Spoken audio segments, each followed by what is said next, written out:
Se você estuda administração ou ciências contábeis, provavelmente já ouviu falar em SPED.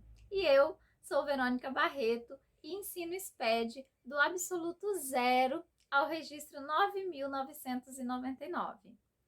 Olha, quando a gente compra um produto, surge a necessidade de provar aquela nossa compra.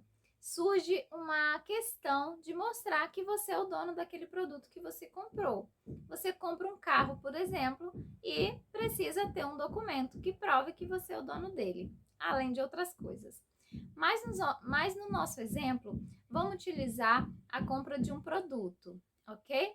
Então, até o ano de 2005, essa nota fiscal que comprova que você é o dono de determinado produto, ela era feita de forma totalmente manual.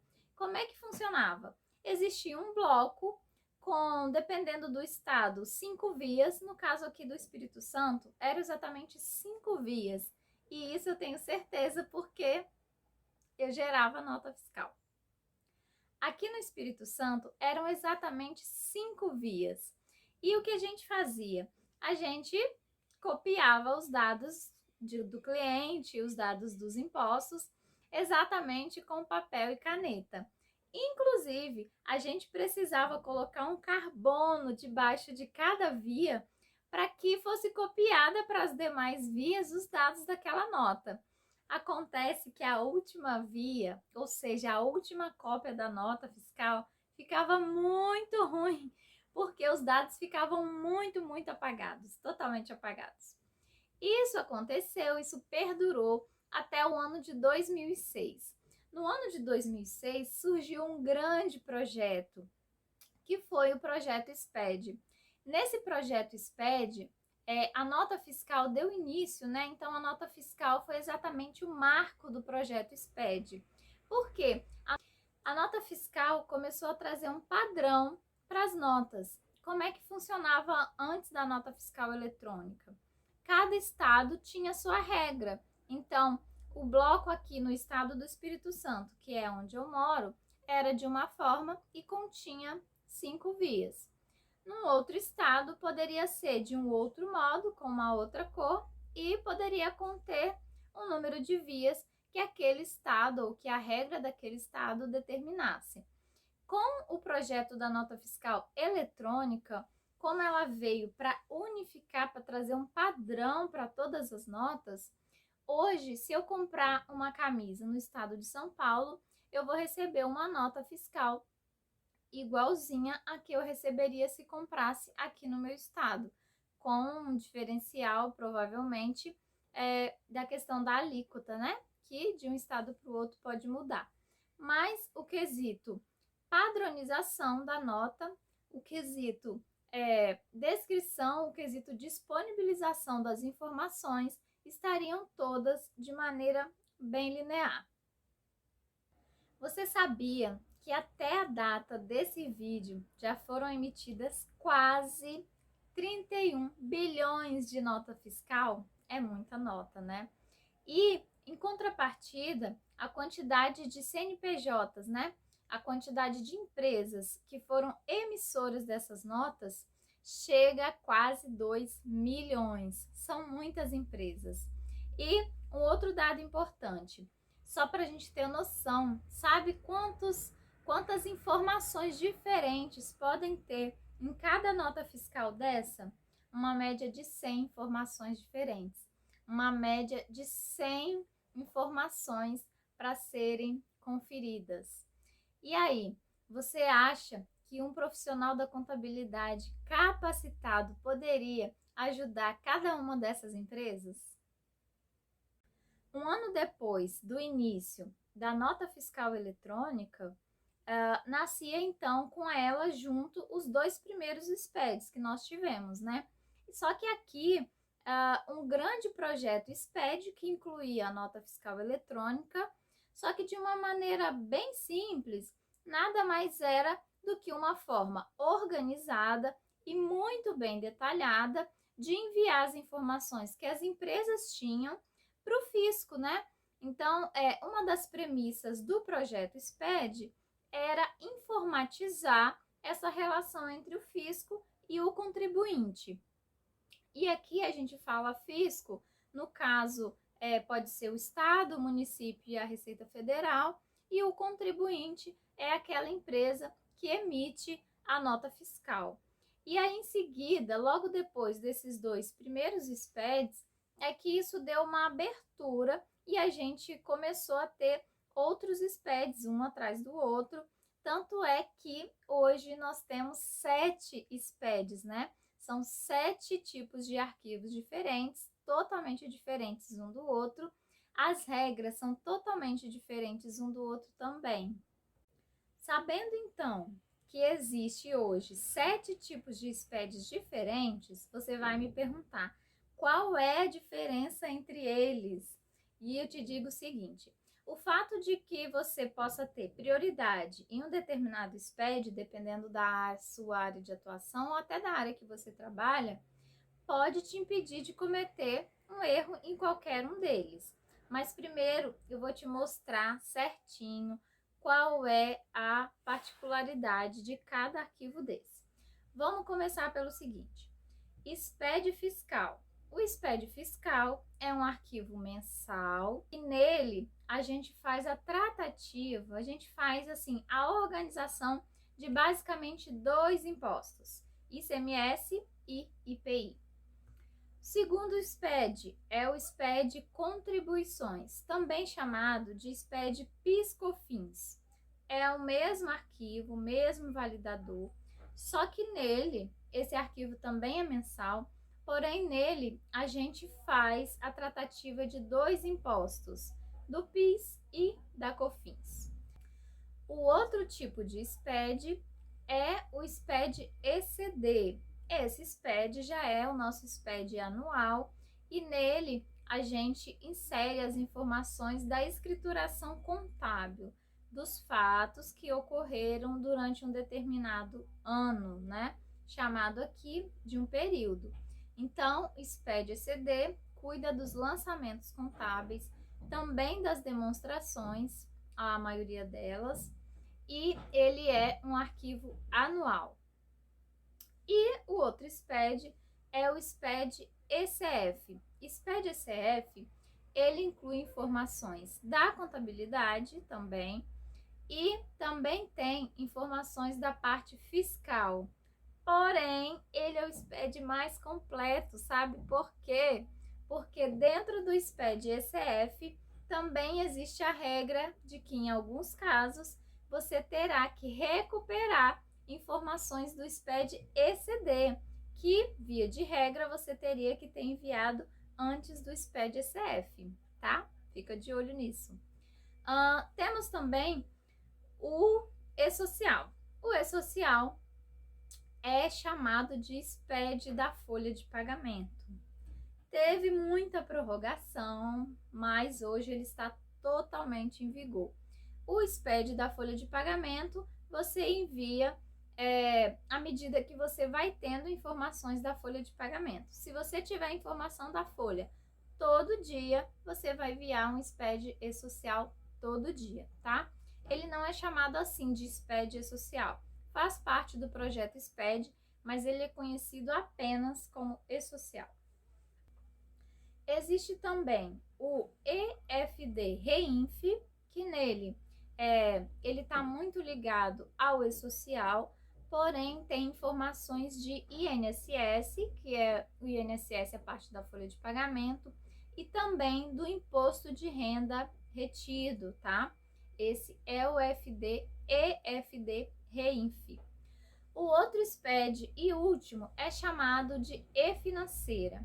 Esse E-Financeira, ele está atrelado a informações financeiras, então não são todos os tipos de empresa que devem enviar esse arquivo. Ele também, pelo período, costuma ser semestral, por enquanto ele é semestral, então se a empresa for obrigada a fazer o envio dele, vão ser 2 vezes por ano. E por qual SPED, já que existem mais de um, por qual SPED começar? Como eu sei como eu sei qual SPED fazer então primeiro? Eu vou te contar a história do Sávio. O Sávio é um amigo do meu irmão Robson, né? Porque eu tenho 2 irmãos homens. Todo mundo conhece meu irmão como Robinho. O Sávio trabalhava numa indústria de granito com o meu irmão Robinho, na mesma área, que era a área fiscal. E toda vez que eu fazia os cursos, que na época era presencial, eu enviava aquela imagem com as informações para vários amigos. E um deles era o Sávio. Eu enviava as informações para o meu irmão Robinho e enviava também para o Sávio. E sempre eu enviando as informações e o Sávio nunca se inscrevia. E tudo bem com isso. O meu irmão, inclusive, uma dessas vezes compareceu ao curso e o Sávio não, mas tudo bem. Passou um tempo, o meu irmão me conta que o Sávio tinha saído da empresa porque ele queria trabalhar e fazer coisas diferentes das que ele fazia naquela empresa. E tudo bem, eu tinha até esquecido o assunto. E acontece que um dia, adivinha quem me manda mensagem? O Sávio me manda mensagem no WhatsApp falando assim: Verônica, eu comecei a trabalhar numa empresa, também indústria de granito agora, numa área, né, que também era área fiscal, mas aqui eu vou ser responsável por fazer todos os SPEDs. Só que eu não sei nada. E aquele bonequinho apavorado, com a mãozinha assim apavorada. E eu, no impulso, perguntei para ele: poxa, mas por que então que você nunca fez sequer um curso daqueles que eu te mandei? É lógico que essa minha pergunta não ajudou o Sávio em nada, mas assim, sabe, de impulso, eu perguntei para ele. E ele falou: realmente, se eu tivesse feito pelo menos um daqueles cursos, eu teria noção e eu saberia hoje por onde começar. E eu não sei. E eu falei: poxa, infelizmente, essa é a história do Sávio. É claro que se fosse hoje, eu poderia passar para ele fazer um curso digital, um curso online, mas na época eu só fazia os cursos de forma presencial e naquele momento não tinha nenhum curso sequer de SPED agendado, tipo para a próxima semana, não tinha nenhum curso. Então, ele tinha muito pouco tempo para aprender muita coisa e realmente não dava. Então, desse jeito eu não consegui ajudar ele nessa ocasião. Agora, utilizando essa experiência do Sávio, eu diria o seguinte: se você já trabalha numa área fiscal, o ideal é que você inicie pelo SPED fiscal e em seguida parta para o SPED PIS/COFINS, também conhecido como SPED contribuições. Do contrário, se você trabalha em uma outra área, por exemplo, na área contábil, fazendo lançamentos, conciliação, o ideal é que você comece pelo SPED ECD, que contém os lançamentos e as demonstrações, e depois parta para o SPED ECF, que tem o SPED ECD também, tem informações contábeis, com o adendo, né, das informações fiscais, tá? Porque eu acredito que dessa forma você consegue aprender o SPED mais alinhado a uma coisa que você já pratique no seu dia a dia e que por isso você vai ter mais facilidade de começar por ele. Trabalha na área fiscal, começa pelo SPED fiscal. Trabalha na área contábil, começa então pelo ECD. E agora a pergunta lá do começo do vídeo. Sou estudante, por que devo aprender SPED? Vamos por 2 caminhos. Eu imagino que depois da formatura, depois que você se formar e terminar o curso, você tenha 2 caminhos. O primeiro caminho é que você resolva empreender. Nesse caso, você queira abrir o seu próprio escritório de contabilidade, se você for estudante de ciências contábeis. Ou se você for estudante de administração, você também poderia empreender abrindo o seu próprio negócio. Seria a primeira opção. Se você escolher essa primeira opção, você vai precisar saber e conhecer, ter conhecimentos em SPED e, nesse caso, seria um conhecimento em SPED de todos eles, porque o empresário que está empreendendo ou o contador que também seja empresário, ele vai precisar enviar e fazer todos os SPEDs, independente do tipo de cliente que ele escolha ter. Uma empresa do Simples Nacional envia SPED? Sim, envia. Uma empresa do Simples Nacional que revenda mercadorias envia SPED? Sim, envia. Uma empresa de qualquer regime de tributação faz envio de alguns dos SPEDs. Pode ser um, pode ser outro, mas todo tipo de empresa vai se enquadrar em algum tipo de SPED.